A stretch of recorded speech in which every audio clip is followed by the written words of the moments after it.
I got this Fallout cookbook.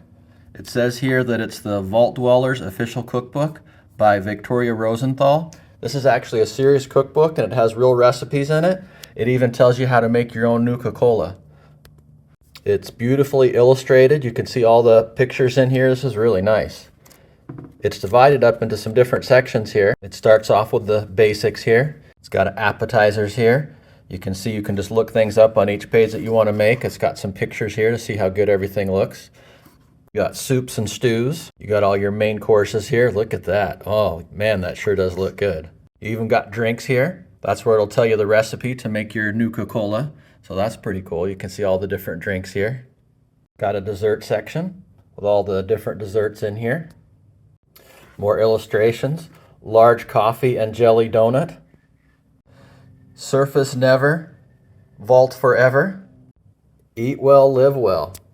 So yeah, there you go. There's the Vault Dwellers official cookbook. This thing's pretty nice.